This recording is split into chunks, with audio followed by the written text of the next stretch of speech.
Auzubillahiminash-shaytanir-rajim. Bismillahir-rahmanir-rahim. Assalamu alaikum students. I am Zainab Arshad and welcome to this channel. Students आज हम जो 203 जो है उसके फ़ाइनल टर्म में इम्पोर्टेंट जो MCQs हैं, शॉर्ट क्वेश्चन हैं और जो मोस्ट इम्पोर्टेंट टर्म्स हैं और डेफिनेशंस हैं जिसका जो है आपको पता होना चाहिए ताकि आपका फ़ाइनल टर्म बेहतरीन हो सके, जिनमें से क्वेश्चन आ सकते हैं वो डिस्कस करेंगे। तो ये लेक्चर जो है आपके 36 से ऑनवर्ड 69 तक इसमें इंक्लूड है। जू 203 प्रिंसिपल ऑफ एनिमल लाइफ। ठीक है, तो स्टार्ट करते हैं। सबसे पहला जो इसका टॉपिक है वो सोशल बिहेवियर होता है। सोशल बिहेवियर के आगे इसमें हम टाइप पढ़ेंगे। सोशल बिहेवियर क्या होता है? कोई भी स्पीशीज़ है या कोई आप कह रहे हैं कि मेंबर्स ऑफ पॉपुलेशंस हैं जो कि अपना सोशली बिहेवियर शो करते हैं to the members of another species, या फिर अपने ही सेम मेंबर्स जो हैं एक स्पीशीज़ के उनके साथ सोशली कंटेक्ट करने के लिए, उसे हम सोशल बिहेवियर आम अल्फाज में बोलते हैं। लेकिन इसमें दो टाइप्स आती हैं, एक इलेक्ट्रिस्टिक बिहेवियर, एक किन सिलेक्शन। इलेक्ट्रिस्टिक जो बिहेवियर होता है ना, ठीक है, इसमें पता है क्या होता है, इसमें जो एक इंडिविजुअल होता है ना वो अपनी जान खतरे में डाल के, ठीक है, अपनी परवाह किए बगैर वो चीज़ जो इसकी अभी उसको खुद भी ज़रूरत है, ठीक है, उसकी वो कुर्बानी दे के किसी दूसरे इंडिविजुअल की जो है हेल्प करता है। ठीक है, मिसाल के तौर पर अगर आपके पास खाना है, अपना लंच है, तो आप क्या करोगे, आपको भूख लगी हुई है लेकिन आप देखते हो कि एक बंदा भूखा बैठा हुआ है, आप अपना खाना उसे दे देते हो और खुद भूखे रह जाते हो। ये एक इलेक्ट्रिस्टिक बिहेवियर है। तो ये सोशल बिहेवियर की इकसाम है। इस तरह किन सिलेक्शन होती है। किन सिलेक्शन जो होता है ना, इसमें होता है कि एक ही जो है फैमिली के मेम्बर्स या कह लें कि एक स्पीशीज़ है, ठीक है, उसमें एक जो है एक ही टाइप के एनिमल्स रहते हैं, उनमें जो एल्डर्स होंगे वो अपने छोटों की हिफाजत करेंगे। जैसे आप किन सिलेक्शन जो होगा वो आप देखेंगे कि वो मंकीज़ में होता है, बंदरों में पाया जाता है। वो क्या करते हैं कि अपने बच्चों को जब उन्हें दूर से भी कुछ भी इशारा मिलता है किसी डेंजर का, किसी शिकारी का या कुछ भी, वो अपने बच्चों को क्या करती हैं, महफूज मकामात पे ले जाती हैं, और जब उनके बच्चों पर अटैक होता है तो वो उनको बचाने के लिए अपनी जान भी दे देती हैं। ठीक है, तो ये एक ही स्पीशीज़ के अंदर ही सेम मेंबर्स के दरमियान जो है किन सिलेक्शन होती है, और जो ट्विस्टिक बिहेवियर है ये मुख्तलिफ स्पीशीज़ के दरमियान भी हो सकती है। तो ये दो टर्म्स इसलिए समझाई है क्योंकि ये जो आगे टॉपिक्स आ रहे हैं, अगर इन दोनों की आपको डेफिनेशन आती है, कंसेप्ट आप उसका बिल्ड है, तो आगे जो भी इसके चीज़ें आ रही हैं उसको आप अपनी वर्डिंग में भी पेपर में लिख सकें। ज़रूरी नहीं आप वर्ड टू वर्ड यही लिख के आए। तो ये दो तो आपको पता होना चाहिए, अल्ट्रिस्टिक बिहेवियर क्या होता है और किन सिलेक्शन क्या होती है।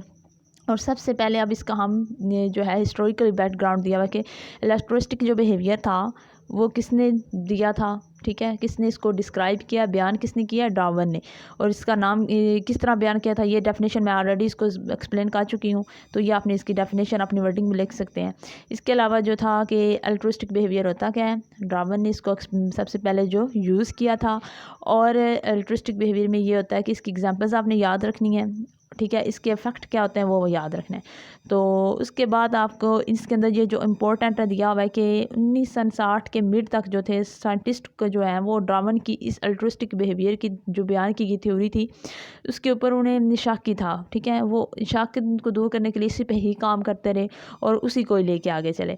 उसके बाद जो था मुख्तलिफ जो है इन्होंने ग्रुप सेलेक्ट किए जानवरों के, उनके ऊपर उन्होंने डार्विन के अल्ट्रिस्टिक बिहेवियर की एग्जांपल्स वगैरह लगाई। तो यहाँ से आपको पता होना चाहिए कि किस सन में डार्विन ने कौन सा जो है ग्रुप सिलेक्शन के तौर पर किन जो अल्ट्रिस्टिक बिहेवियर और किन सिलेक्शन थी वो दी थी।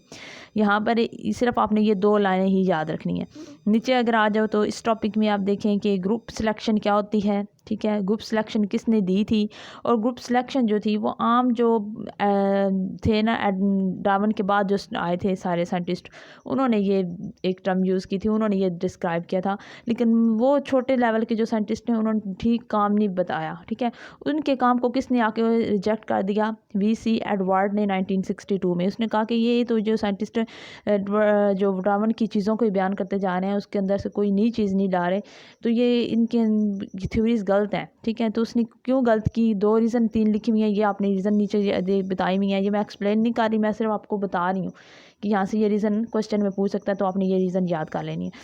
उसके अलावा आगे उन्होंने फिर यही बताया हुआ है कि जो W.D. हैमिल्टन था उसने क्या किया था, इंसेक्ट की एक बड़े लेवल पे इंसेक्ट को इकट्ठा किया, उसकी स्टडी की, और उनके अंदर जो था इलेक्ट्रिक बिहेवियर पाया जाता है या नहीं पाया जाता, और डार्विन ने जो बताई थी थ्योरी ऑफ फिटनेस, ठीक है, नेचुरल सिलेक्शन की, उसके मुताबिक वो देखना चाहता था क्या वाकई इंसेक्ट की सेम स्पीशीज़ के दरमियान एल्ट्रुइस्टिक बिहेवियर पाया जाता है या नहीं।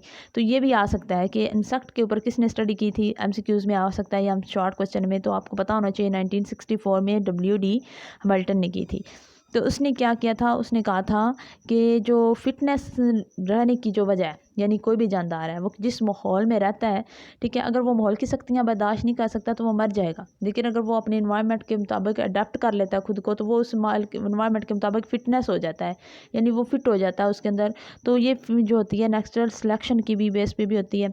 तो इस DW हैमिल्टन ने इसकी एक रीज़न बयान की थी कि क्यों होता है। तो उसने यही रीज़न बयान की थी कि इसकी जो सेम जनरेशन होती है, ठीक है, एक ही ख़ानदान की जो आगे नेक्स्ट आने वाली जो जनरेशन होती है, उनके अंदर कुछ खास किस्म के जो अलील्स होते हैं, उनके अंदर या तो इंक्रीज़ होता है जीन पूल्स के अंदर या डिक्रीज़ होता है, जिसकी वजह से वेरिएशंस आती हैं और इनके अंदर या तो वो कुछ ऑर्गेनिज्म ज़्यादा फिटनेस हो जाते हैं और वो अपने ज़िंदा रहने के काबिल होते हैं, अडेप्ट कर जाते हैं, और कुछ जो है वो अडेप्ट नहीं करते। तो यहाँ से आपने ये याद करना है। नेक्स्ट नीचे आ जाए एल्ट्रुइस्टिक बिहेवियर में, आपको पता होना चाहिए, यहाँ पर उन्होंने लिखा हुआ है कि everything else were equal, brothers on the average share half their alleles would be more likely to aid one another. वो कहते हैं कि जब एक ही फैमिली के एनिमल्स अगर हम देखें, उनमें जो ब्रदर्स होते हैं या मेल्स फीमेल्स जो भी एनिमल्स के अंदर होती हैं, ठीक है, उनके अंदर अगर दो भाइयों ने इक्वली सेम ही जीन्स अगर उन्होंने शेयर की हुई हैं, तो उनका आपस में एल्ट्रुइस्टिक बिहेवियर होगा, यानी ब्रदराना होगा, मोहब्बत वाला। तो अगर वो 25% ऑफ देयर एलील्स एक दूसरे से इक्वली अपने पेरेंट्स की तरफ से सेम पेरेंट्स होने की वजह से इक्वली जो है वो शेयरिंग होती है उनके दरमियान। तो यहाँ से ये आपने 25% की भी याद रखनी कि किसकी वजह से सेम जो है दो ब्रदर्स हैं, ठीक है, उनके दरमियान शेयरिंग की वजह से एल्ट्रुइस्टिक बिहेवियर पाया जा सकता है। नेक्स्ट आ जाता है किन सिलेक्शन क्या होता है, ठीक है, इसकी ये भी एक अल्ट्रुइज़म की ही इकसाम है, ठीक है, इसे आप अल्ट्रुइज़म ही कह सकते हो, लेकिन इसको एक मॉडिफाइड तरीके से बयान किया गया है, इसकी अलग तारीफ़ की गई है, इसे किन सिलेक्शन बोलते हैं। किन सिलेक्शन जो है वो मोर जो होती हैं ना, ढेर सारी जीन्स पड़ी होती हैं एक जीन पोल में या एक स्पीशीज़ या पॉपुलेशन की हम बात करें, उसके अंदर कुछ चंद एक जीन्स को सिलेक्ट करके उनके वर्क की बेस पे रिप्रोडक्शन करवा के न्यू जो होती है ना जीन्स बनाते हैं नए ऑर्गेनिज्म में, ठीक है, ताकि आने वाला जानदार जो है वो पहले से ज़्यादा जो है अडेप्टेबल हो, जिंदा रहने काबिल हो। तो इन्हें किन सिलेक्शन बोलते हैं। आम जो किन सिलेक्शन है, इससे एक ये कह लें कि पेरेंट्स की तरफ से एक जो होती है माँ बाप का अपने बच्चों के लिए जो मोहब्बत का इजहार होता है, वो भी ही इसके ज़रिए ही पैदा होता है। तो ये भी आपने याद रखना। और इसका किन सिलेक्शन का डार्विन की थ्योरी जो है उससे क्या रिलेशन है, ये भी आपको बयान हुआ है, ये आपका क्वेश्चन आ सकता है, ये पूछ सकता है, ठीक है। किन सिलेक्शन और जो फिटनेस है इसका आपस में क्या ताल्लुक है, तो ये भी आपको इस पैराग्राफ में ये लिखा हुआ है। तो ये दो तीन लाइनें हैं, इसको आपने समझ के पढ़ लेना और बयान कर देना। तो नेक्स्ट हमारे पास आ जाता है haplology, where males are haploid and females are diploid, sisters are genetically related on average 75% rather than 50। तो ये एमसीक्यूज आपने याद रखना है यहाँ पर कि जो ये अगर आ जाता है सेम टू सेम ऐसे ही वो पेपर में पूछ सकते हैं। अगर हैप्लॉइड जो होती है हैप्लॉइड प्लोडी, ये वो होती है जिसमें मेल्स जो होती हैं ना, ठीक है, वो हैप्लॉइड पैदा होते हैं और उनकी जो बहनें फीमेल्स होती हैं वो डिप्लॉइड पैदा होती हैं। वो उनका आपस में जो जेनेटिकली एलील शेयरिंग होती हैं फ्रॉम द सेम पेरेंट्स, वो कितना होता है, वो 75% होता है, 50 नहीं होता, यानी ज़्यादा होता है। तो सिस्टर जो होती हैं वो आपस में डिप्लॉइड होने की वजह से ज़्यादा क्लोज रिलेटेड होंगी, ठीक है। तो उनकी डॉटर्स जो होंगी वो आपस में अपनी जो सिस्टर्स हैं माएँ हैं उनसे कम रिलेटेड होंगी। तो ये आपने यहाँ पर इसे यहाँ पर ये याद रखना है एमसीक्यूज़। नेक्स्ट हमारे पास आ जाता है बेनिफिट्स टू अलार्म कॉलम। ये उन्होंने एक ना एग्जांपल दी हुई है, ठीक है, ये आप बता सकते हैं कि अगर हम सेम टाइम पर डेली अगर कोई एक हम वक्त मुकर्रर कर लेते हैं कि इस वक्त को हमने एक ख़ास वक्त पर अपने जानवर को किसी भी अलार्म के ज़रिए बजा के अलार्म को और उसे बुला के खाना खिलाना है, तो किस तरीके से हम उसकी रूटीन बना सकते हैं। एक दिन में आप अब अगर आप देखें घर में अगर आपकी बिल्ली आती है उसे 2 बजे खाना देते हो तो वो दूसरे दिन 2 बजे आ जाएगी फिर दोबारा खाने लेने। तो ये भी एक किन सिलेक्शन में आती है।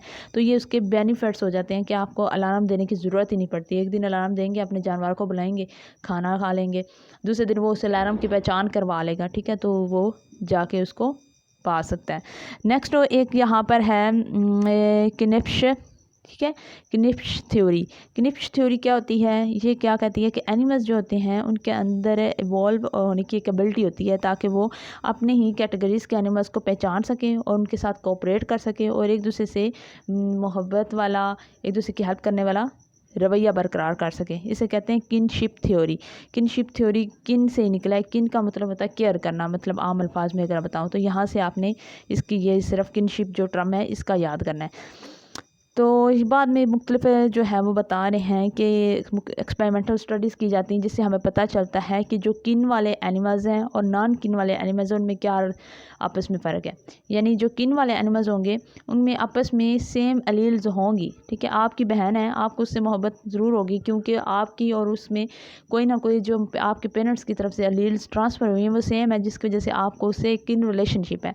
लेकिन एक आपकी दूर के रिश्तेदार हैं, ठीक है, या फिर आपको कोई दोस्त है, उससे इतना ज़्यादा आपका वो वाला किन रिलेशनशिप नहीं होगा क्योंकि उसके और आपके एलील्स सेम नहीं है, तो ये नॉन किन होता है। ये छोटी छोटी टर्म्स हैं, बिल्कुल आसान है, आपने इसको इजी वे में समझ के अपनी वर्डिंग में जाके इसका डिस्क्राइब करेंगे तो आपको तब भी नंबर मिल जाएंगे। नीचे आ जाएं तो ये टॉपिक है animal communication. Animal communication basically जो है ये एनिमल जो बिहेवियर होता है उसी को शो करता है। एनिमल जो अपने बिहेवियर शो करते हैं उससे उनका कम्युनिकेशन बनता है। तो यहाँ से आपको इसकी डेफिनेशन याद रखनी है कि एनिमल कम्युनिकेशन क्या होता है। इसके एनिमल्स की लाइफ पे और मुख्तलिफ जो लाइफ साइकिल है उनकी लाइफ के, उनकी फूड अवेलेबिलिटी है, उनकी ज़िंदा रहने की चांसेस हैं, उसके ऊपर क्या फ़र्क होता है, ये आपने यहाँ पर इनके अंदर से क्वेश्चन बना के याद कर लेना। यहाँ पर सबसे पहले आपने बताना एनिमल कम्युनिकेशन की डेफिनेशन। ठीक है, तो यहाँ पे लिखा animal communication is the transfer of information from one और ए ग्रुप ऑफ एनिमल्स सेंडर और सेंडर्स टू वन और मोर देन एनिमल्स। यानी एक एनिमल जो है वो अपनी कोई इन्फॉर्मेशन किसी तरीके किसी दूसरे एनिमल को ट्रांसफ़र करता है, या कोई एक जगह पे ग्रुप ऑफ एनिमल्स है, वो ग्रुप ऑफ एनिमल्स अपनी इन्फॉर्मेशन किसी दूसरे ग्रुप ऑफ एनिमल्स को ट्रांसफ़र करता है, तो वो आपस में कम्युनिकेट कर रहे हैं, जिसे हम बोलते हैं कम्युनिकेशन। तो compared with enormous commutative potential of human speech, वो क्या कह रहे हैं कि एनिमल्स का इतना ज़्यादा वो बहुत ज़्यादा कम्युनिकेशन वैसे खुली तौर पर बयान नहीं किया जा सकता जैसे ह्यूमन करते हैं। हम ह्यूमन जो है वो आपस में अच्छे तरीके से कम्युनिकेशन कर सकते हैं, लेकिन जो एनिमल्स के अंदर होता है कम्युनिकेशन वो नॉन ह्यूमन कम्युनिकेशन होता है। ठीक है, अब वो कह रहे हैं कि एनिमल कम्युनिकेशन के आपस में कौन कौन से ज़राए हैं जिसके ज़रिए वो आपस में कम्युनिकेशन कर सकते हैं। तो यहाँ पर आपने मीन्स ऑफ कम्युनिकेशन कर बताना है। वो एक दूसरे को मुख्तलिफ आवाज़ें निकाल के बुला सकते हैं, अपनी पैगाम पहुँचा सकते हैं, वो उनको समझ आ जाती है। मुख्तलिफ सैनर्स खुशबू वगैरह दे के, टच दे के, सैनर्स मतलब सिग्नल वगैरह दे के, और मूवमेंट हरकत के ज़रिए भी शो करवा के, ये मुख्तलिफ उनके तरीके हैं जिसके ज़रिए वो अपने जिस्म की हरकत करके, अपने मुँह से आवाज़ें निकाल के, टच के ज़रिए भी अपना पैगाम पहुँचा सकते हैं। एनिमल कम्युनिकेशन क्या है? ये लैंग्वेज को यूज़ किए बगैर, मुख्तलिफ वर्ड्स को एक मजमुआ यूज़ किए बगैर एक डिफिनेट अमल के ज़रिए अपना जो है एनिमल जो है वो दूसरे एनिमल तक पैगाम पहुँचाता है। यहाँ पर वही आपने दोबारा यही बात है रख लेनी। आगे उन्होंने एक एग्जांपल भी दी हुई है, ये आपने कर लेनी है ताकि आपको अच्छे से समझ आ जाएगी। ये मैं एक्सप्लेन नहीं कर रही, बिल्कुल ईजी है। नेक्स्ट आगे आता है एनिमल कम्युनिकेशन में केमिकल सेक्स इंट्रैक्शन इन मत्स।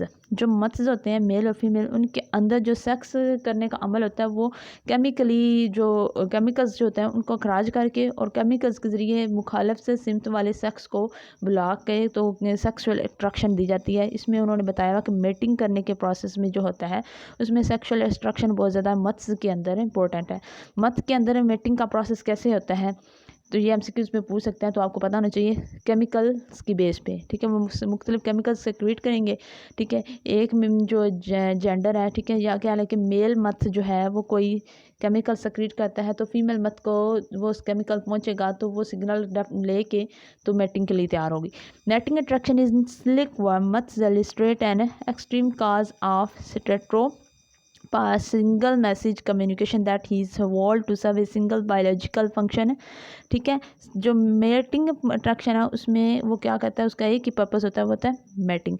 जो फीमेल वेजिना होती है सिल्क वर्म की, उसके अंदर स्पेशल किस्म के ग्लैंड्स पाए जाते हैं। ठीक है, वेजिना जहाँ से मेटिंग का प्रोसेस होना होता है उसके अंदर केमिकल्स पाए जाते हैं, ग्लैंड्स होते हैं। वो ग्लैंड्स मुख्तलिफ किस्म के क्या कहेंगे केमिकल सेक्स अट्रैक्ट वाले, जो सेक्स अपोजिट सेक्स करने के लिए जो मेल होंगे उनको अट्रैक्ट करने वाले केमिकल्स खराज करेगी, तो जिसकी वजह से मेज़ उससे सेंसिटिव होगा। अडल्ट मेज़ जो होगा वो स्मेल करेगा और विशियर टीना के ज़रिए वो अटैच करेगा और कवर्ड करेगा with the 1000 of sensory hairs that function as receptors and shown figure. ठीक है, उनके पास सेंसरी सेल्स होते हैं जिसकी वजह से वो छोटे छोटे सेंसरी सेल्स को के ज़रिए ये एंटीना के ज़रिए पहचान के वो फीमेल से हासिल होने वाला केमिकल जो सेक्स के लिए होता है उसको अट्रैक्ट करके चला जाता है। तो उसके लिए उन्होंने एक और एग्जांपल दी हुई है बॉम्ब कॉयल। बॉम्ब कॉयल जो है most of the these receptor जो होते हैं वो केमिकल अट्रैक्टेंट जो होता है बॉम्ब कॉयल जो होता है उसको कहते हैं एक कम्प्लेक्स अल्कोहल है। ठीक है, बॉम्ब कॉयल जो है ये एक कम्प्लेक्स अल्कोहल का नाम है जिसको हम सिल्क वर्म की बेस पे नाम देते हैं। ठीक है, ये कम्प्लेक्स अल्कोहल है एंड टू नथिंग एल्स, इसके अलावा इसका कोई काम नहीं। ये जो अल्कोहल होता है ये एक केमिकल अट्रैक्ट है, या ये कह लें कि मेटिंग के प्रोसेस के लिए ये केमिकल अट्रैक्ट भी खारिज किया जा सकता है। ये फीमेल क्या करती हैं केमिकली, ये वाला केमिकल बॉम्ब कॉल जो होता है इसको रिलीज़ करती हैं जिसके जो होते हैं मेल अट्रैक्ट होकर मेटिंग के लिए प्रोसेस के लिए तैयार होते हैं। बॉम्ब कॉल क्यों बोलते हैं तो यहाँ पर उन्होंने रीज़न बताई हुई है क्योंकि ये सिल्क वर्म की से रिलेटेड है। सिल्क वर्म की जो फीमेल्स हैं ये केमिकल्स वो बनाती हैं, तो इसके लिए हम उनको सिल्क वर्म को वैसे साइंटिफिक नाम जो होता है वो बॉम्बॉक्स मोरी होता है। तो बॉम्बॉक्स मोरी की बेस पे इसके जो फीमेल के केमिकल का नाम है वो बॉम्बो कॉयल रखा गया। तो ये बस यहाँ पर यही बात थी।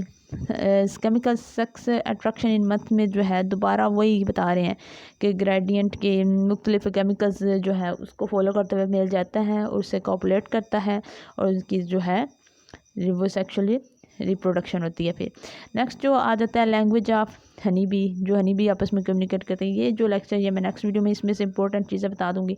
इस वीडियो में जो मैंने टर्म्स एक्सप्लेन किए हैं मैंने पूरी एक लफ्ज़ नहीं पढ़ा, जो जो टर्म्स एक्सप्लेन किए हैं उसको समझ लिया, अपनी वर्डिंग में भी लिखाएं, आपका जो है इजली बहुत अच्छा पेपर हो जाएगा। तो आज की वीडियो के लिए इतना ही, मुझे दीजिए इजाज़त, अल्लाह हाफिज़।